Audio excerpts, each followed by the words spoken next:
All right, we're going to continue with our post-race media availabilities. We're now joined by the winning crew chief of the number 88, Stephen Doran. First question for Stephen, please raise your hand. We'll go up here in the front. Hi, Shane. First of all, congratulations on the win. A couple of minutes ago, I was able to see all your emotions from the team and from you right at the pit box. What does it mean to have to be able to win after Chicago 2023 and having the first ever victory in Mexico City? Yeah, it's such a big deal for the team, especially with the weekend we've had. Travel issues, had a short crew here, had half of our guys for practice. So it was just a huge relief to finish the weekend like we did. Locked in the playoffs, it's a big deal. Thank you. We'll go to Bob. Bob Hockers, Fox Sports. As Shane termed it, he was leaking in both ends. So were you concerned about his focus, and was there anything that you were doing to tell him to coach him, or the medical people telling him to coach him? I wasn't super concerned about him once he got going. I just kept reminding him to keep drinking some fluids. He had some little squeeze packs of energy pouches in the car with him. So I could tell by his tone that he wasn't struggling too bad once he got racing. And how much of that was Carr today, and how much of that was Shane? It's hard to say. The car was obviously okay, but he's unbelievable. It's amazing to watch him race at tracks like this. Come up to Zach. Zach Albert, NASCAR.com. How much of a struggle has it been to get to here, just with what's gone on in the races that have preceded this? Yeah, we knew it would be tough. He's going to a lot of these places for the first time in a Cup car. Just figuring out how to race ovals with this type of car. So we knew it would be a struggle. It's still tough going through it, but it's a huge relief to get this. I think it's just a momentum builder. We've been better on the ovals for the past month, and I think we'll just keep building on that and getting ready for the playoffs now. And I know you never really count on, banking a win or things like that, but did you at least have a hunch that you had a pretty good shot at a victory with SVG coming here and with a series of road courses that are coming up on the schedule? For sure, that was our hope. We had them all circled going into the year. I don't think we approach road courses any different than we do ovals. It's max effort on every car, but we know with his skill set, if we just put him in position, he's going to take care of business at these type places. Any additional questions? Yeah, we'll come back up to the front here. Hi, sorry for the second question. I want to ask you, Shane, did you feel confident having a veteran Mexican engineer with experience in the Mexico City series? In the Mexico series, as part of your data analysis team? Are you speaking about Jose? Yeah. Yeah, it was awesome to have him for a lot of reasons, but he's an amazing engineer.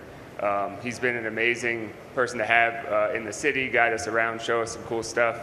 But having him sitting back in the truck feeding us info was awesome. Thank you. And then we'll go back to Bob. With all the travel, even though you won, would you want to come back? Do you want to do this race again? Yeah, for sure I'd come back. I think, like with anything, the more times we do international stuff, it's just going to get better.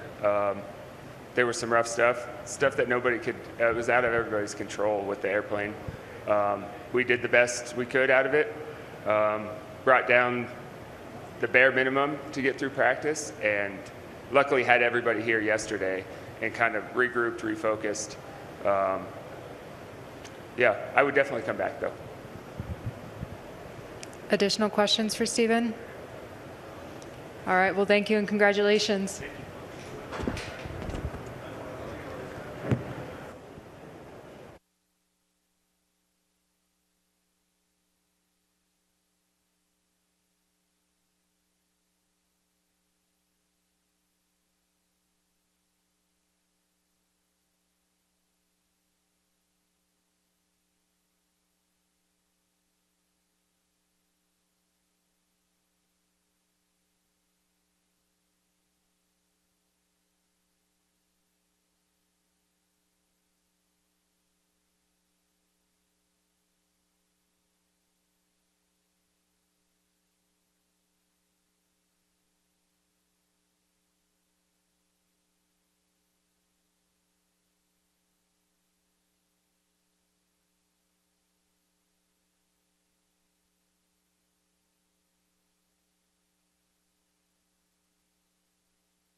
Okay, we're now joined by our race winner, Shane Van Gisbergen. Congratulations, Shane. Maybe just open us up with some thoughts on the experience here in Mexico City and this dominant performance that you just showed us. Yeah, thank you, everyone. Yeah, brilliant day, brilliant weekend, I guess, for us with a pole and a win. I really am stoked for safety culture to get a great result with them. We've had speed with them on the car, but never had a great result. So amazing to win with an Australian company on the car. And just thank you so much to the Trackhouse guys, Chevy, ECR Engines, and everyone who's supported us and dug deep. You know, it's been a tough start to the year, but there's been a lot of bright spots lately, a lot of progress. And today was that last stint. You know, I struggled to enjoy it because I'm just praying that yellow wouldn't come out, but the car was just like unreal, just so balanced. And I kind of took off to a lap time and thought, oh, maybe the 48's cruising, maybe he's not, and then they just blew off. So it was those last 10 or 15 was pretty special. Excellent. Well, if you have a question, please raise your hand. We'll start here with Jenna, then Jordan, Holly, then Bob. Hey Shane, Jenna Fryer with the AP. I've got two questions for you. The first one, you had this totally weird weekend with the plane, and then I guess you were sick. Yeah. What ailment did you have? How did you get sick? Do you have any idea? I have no idea. I've been so careful, you know. I try to treat it like when I go to Asia, you know, just drink bottled water and be careful when you shower and brush your teeth with bottled water, you know. So, just yesterday after qualifying, I just went really downhill and couldn't keep anything in. Everything just went straight through me. So I missed a lot of stuff pre-race, which was a shame. So I apologize to people for missing that. And they gave me a couple of whatever it was, and it took a while in the race to feel better. I felt really queasy, and my mind was clear, but my body just I had so much pressure in my stomach. But crazy weekend, and everyone dug deep. Everyone banded together, and there was engineers arriving yesterday right before qualifying, and mechanics the night before that. It was a skeleton crew really on Friday. So credit to everyone who banded together and come up with a plan, and it ended up amazing.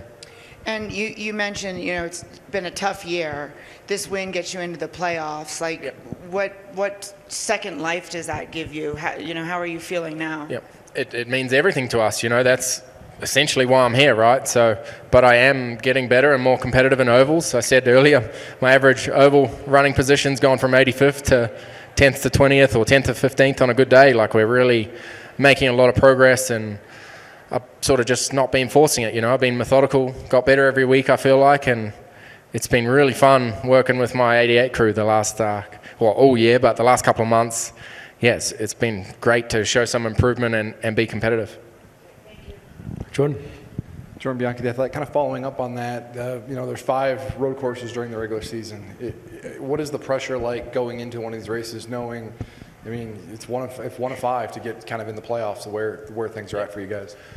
I didn't let it get to me this week, but there probably was, the way we've been going, and that expectation every week that the 88's going to be up the front on any right-hand corners. So, I guess there is, but we handled it pretty well. The atmosphere in the team, we were really stoked yesterday, but didn't lose focus. There's no points for pole position, but my laps yesterday were terrible. If I put all my sectors together, we would have been lights out. So we still had a lot of work to do to the car, but I guess we just kept our heads down. There was a stretch in the race there where you were behind Ty Gibbs. I was curious, were you just kind of, I don't want to say lagging laps, were you just kind of riding there, or were you biding your time, or was that he's just faster at that moment? A bit of both. I tried to really get to him because he was pushing 10-10s, it looked like. But as soon as I pushed and was in dirty air, the brakes just cooked themselves, the engine temp went up, and the thin air really affects the car. So I just kind of backed off, but it was all sort of track position. If I was out front, he would have had the same problem behind me, So, it would have been really interesting to see how that strategy played out at the end. Lucky for us, but he was driving really well. Holly. Hi, Shane. Holly Kane with the NASCAR Wire Service. I wanted to ask you a little bit. It seemed like after your last pit stop, you were a little unsure that maybe there was something wrong, something wasn't tightened or whatever. Maybe you could tell us what that was. Yeah. And if you want to answer that, and then I'll follow. Yeah, we just, you run such a low tire pressure here, and when the tire's cold and baggy, it's a weird tire, and it feels like the car was moving. And I just asked for reassurance, really, and they reviewed the tape, and they told me multiple times the wheels were tight. So yeah, after that last restart, it felt terrible, but 2-3 laps later, the tyres come up to pressure and we were okay. So, yeah, the first set of tyres was like that too. It's just these tyres feel really odd, yeah. That must be hard as a driver to kind of talk yourself down and say, I trust in what they're telling me. Yeah, I had so many noises and stuff going on those last few laps and begging not for a yellow and stuff like that. So it's a real relief here when you get to that white flag and can enjoy the last lap. And my last question was, you won by such a large margin, and I guess you also were like, let me go, and they were telling you calm down about it, but I believe it's one of the largest margins of victory this season, if not the, so. Wow, yeah, that's unreal. Yeah, Stephen he kept telling me to slow down and telling me what the other guys were doing, you know, and I tried to back it off 6-8 tenths, and I just kept making mistakes, you know, you lose focus and you start thinking about what's going to happen, you know, so I just wanted to knuckle down and concentrate at the task at hand, and I think it was 36 zeros and 35 eighths. I was just trying to do that every lap and challenge myself to be consistent, to not lose focus. Go to Bob. Bob Hawkers, Fox Sports. Did they give you any medication or anything during the race? And like pre-race, did you go and get fluids, or what did you have to do? Where's Peyton? I don't know what it was they gave me, but yeah, it certainly helped. I took it just before I got in the car, and yeah, it took probably an hour. You know, into that first stage, I drank as much as I could, and I thought I was starting to get a bit better by then. Do you think, I guess, were you lucky it was cool temperatures and everything, or were you feeling pretty bad in the car during the race? The first stint, I was feeling pretty average. I was like, this is going to be a long race, you know, it's 100 laps, and the first stage was only 25, I think, you know, and I looked at my watch and my heart rate, I need to calm down a bit, you know, so I kind of had to manage myself, whereas normally you just push flat out without a think of the fitness. So, yeah, it's pretty average to feel like that in a race car. Come up here in the front left. Hi, my name is Linda Aguilar from Guerrero Sport. What was the most difficult part of the circuit for you? Ooh, probably the restarts. Yeah, it felt kind of like, not that I've ever led a super speedway, but how you took off at the restarts, you really needed to time the guy behind you to try to get a push, and if you didn't, you'd get just swallowed up, which I did on a couple of them. So, yeah, that's the kind of restarts I don't have experience at, I guess, or enough skill yet to place myself in the right spot. So, yeah, I definitely need to improve that, but, yeah, that's probably the hardest bit was the restarts. Go up here in the front. Hello, Mr. Van Gisbergen, I'm really Better sorry. today. Congratulations on the win, an amazing drive. And I'd like to repeat the question that I asked you yesterday. After everything that's happened, does it now feel like a déjà vu compared to Chicago? Ooh. No, it feels completely different. Like I felt pretty out of place at Chicago, you know, no one knew who I was, and we were pretty under the radar really into that weekend, which was perfect for me. And this weekend, you know, the expectation and the favoritism's there, so it feels polar opposites really. So, yeah, this weekend is really, it's like a privilege to execute, and everyone did their job right, the pit crew, the strategy. It's amazing how it worked out. Thank you. Go to Jerry. Hi, Shane Nicolás Schiller for El Universal Deportes. First, to ask you, how do you feel after winning for the first time in Mexico, with all that means, you know, it being the first time that the Cup Series is being held here in Mexico City? Yeah, it was amazing. You know, yesterday I had goosebumps watching Daniel win at the hotel, and I've won at home before when Fiat Supercars went to New Zealand, and New Zealanders are a bit more reserved, I guess, than Mexicans. And it was amazing, the reception, the crowd, and even today when he's on wets and, you know, he's got no chance, he got to the lead and you just see the crowd erupt, you know. It's amazing the support that he had and how much this race meant to everyone, and you see people so stoked to meet you for the first time. Like they've been NASCAR fans for years but never been able to see the race in person. So I thought it was a really cool weekend and I'd love to come back here. And my last question, what is your opinion about the Autodromo Rodriguez, the track in particular? I didn't find it the most challenging. It's all first and second gear corners, so quite boring. I like a track with fast corners and you really got to hang on to the car and commit. So the track itself wasn't that challenging. It was first and second gear everywhere and a lot of technique, I guess. But yeah, that's why in qualifying, everyone was within 0.8 or a second. Like it's close because the track is not challenging. So, but that's probably what made the racing so close, I think. Good, Jerry. Jerry Jordan kicking the tires. Shane, you may have been asked, I'm not sure, but this is a season changer for you. This is, you're in the playoffs. This is huge, and it can be could be a career changer. What's your emotions? What's your taken away from this win, especially in a historic race down here for the first time in the Cup Series? Yeah, as I said earlier, that's why I'm here, to win road races, but I'm not here to run last on the ovals either. I need to keep getting better, and to justify being a Cup Series driver, I need to be performing on the ovals too. So I feel like we're really making strides, but yeah, this is what I'm here to do, make the playoffs, put another Trackhouse car in the playoffs, and yeah, I can't wait to do the victory lunch during the week at Trackhouse and just see how stoked everyone is there. Like you see the effort everyone puts in, and they don't get the glory, they're just stuck at the shop. So I love, taking that and sharing that moment with them during the week. Does this take the pressure off of the other road courses that you would have had to worry about, throughout the rest of the year?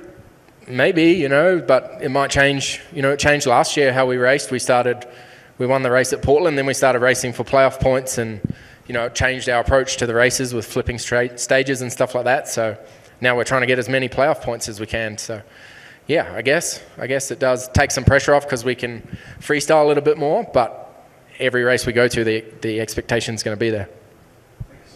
Jeff, did you have a question? Yeah, Jeff in the middle there, yep. Are you feeling well enough to celebrate tonight, or is this going to be something that impacts you and you're just going to go back and go to sleep, or how are you feeling now? I'm going to mix some Red Bulls with some adult beverages, yes. And then is your fire suit clean? Are we talking you have a clean suit here right now? No, we had a spare one ready to go, but all good, no dramas, safe. We'll go up here to the front to Zach. Hey, Shane, you talked a little bit about the vibe and the atmosphere of this.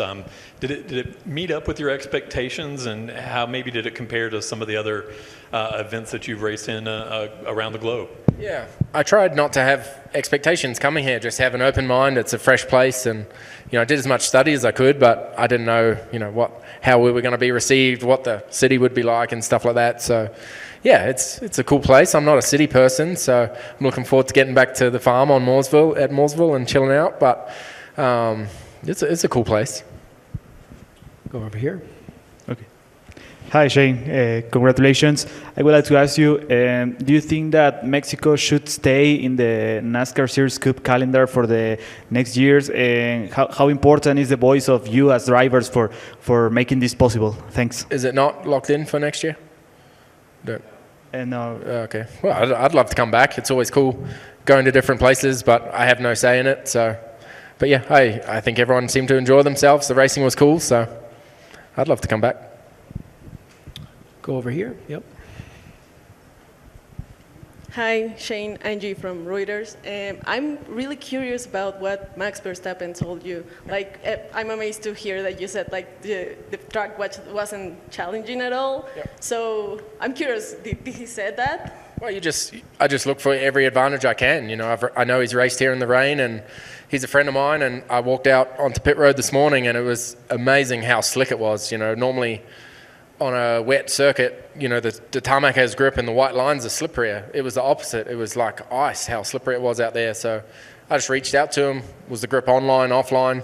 What kind of techniques did he use? And yeah, he didn't say too much, but it's always good to get a little leg up, Thanks. And we'll take two more, Israel in the back, and then we'll wrap over here. Shane, I wouldn't, this is a fun fact. I wouldn't call myself like your lucky charm, but I was in Chicago in 2023 when you won in your NASCAR Cup Series debut, and now I'm here. Would you like to come to Pocono next week? The question is oriented into this question.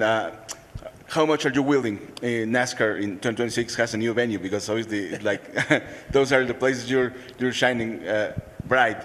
Rumor has it maybe Canada is going to be in the schedule next year. Yeah, new places are always great. When we go to like a Darlington or a Texas or a Vegas, and like I'm 3-4 years behind really what these guys do, and you know the car can go flat out at Vegas on the first lap, and I'm like, Jesus Christ, we're doing 310 Ks into here, and I have to go flat out. Like it's eye-opening stuff, and practice always takes me a bit of time. You know, that's how I've grown up racing. So yeah, I love new places. It puts me on a level playing field, and I always feel like I'm playing catch up. And every time I go back to a track for the second time in a Cup car, I feel like I make big gains. So yeah.